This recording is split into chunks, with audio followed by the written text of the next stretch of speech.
Our first reader tonight is Omaria Pratt.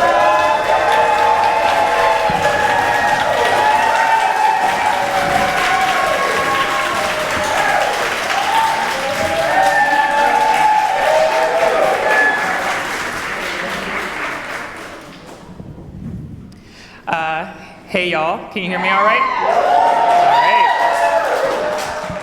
So my name is Omaria. I am a tall, non-binary person, black person who presents as mask. Let's see, I have kind of like a short fro that I'm growing out. I have a gap in the middle of my teeth. I'm wearing a dark green button-up with green flower print, green shorts, and black shoes. So tonight I'm going to read the beginning of a short story called Blood Sisters on the Ghost Train. It was published in the Anthology of Appalachian Writers, Volume 12, a few years ago.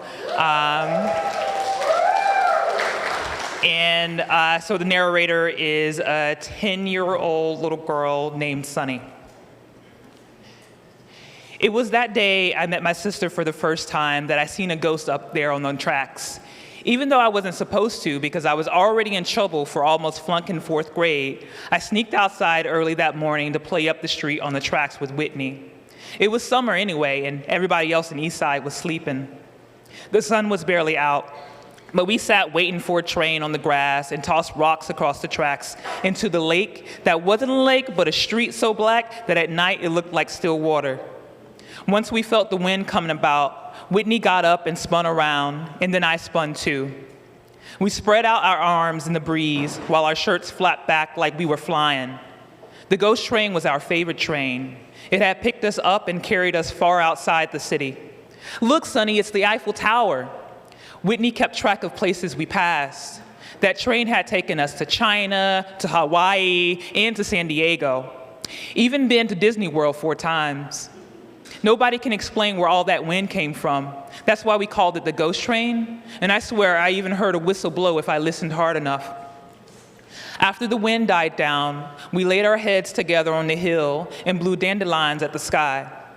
What do you think the ocean smells like that out there in the Outer Banks, I asked. You know, it smells like it does out there in Myrtle Beach. It's all the same. Whitney always chose where we went because she was older, and I was never sure where to go. And when I did pick, she'd slap the back of my neck because I'd say something stupid like City Lake or Sir Pizza, which are places we already been to in real life since they right here in Eastside. Whitney was the type to think outside the box. That's why she's so smart. She was only spending the summer in Eastside with her grandmama. And just like last year, she brought a suitcase full of books. She was always reading and talking about history. I wish some of it would rub off on me. But if it wasn't for Mama going up to the school and bringing Mr. Wrigley some of her famous sweet tea, I would be spending this whole time in summer school instead of chasing after Whitney. I'd wish at night to wake up and have her as my real sister instead of having Avery as a real brother. We was blood sisters on that ghost train, though. It was one of our rules. We had been running on the train tracks since I was 5 and Whitney was 6, making up all kinds of stuff. Because the tracks was above us, we could see all our streets sitting in between the tracks and the hill that led up to the playground, and all the apartments was one level, connected 2 by 2.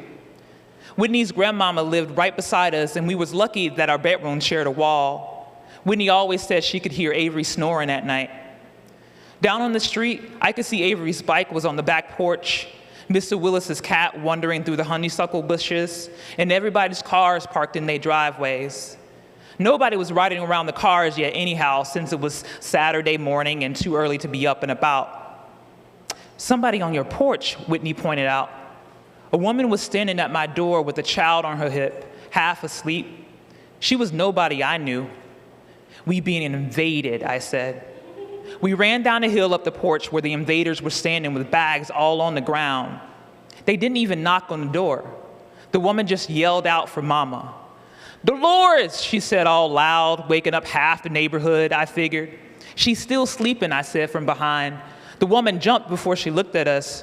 She was light-skinned and her face drooped like she was stuck in sadness forever. Sonny, baby girl, you serious? You scared me half to death. Come here and give Miss Terry a hug with your big self. Still holding on to the little girl, Miss Terry reached out her free arm, and I could see her sweaty armpits, but I gave her a hug anyway. She smelled like cleaning spray and cigarettes. Fix your hair, she said, and pulled a little twig out my braids. You too. Whitney sucked her teeth. Are you from around here? Thank you.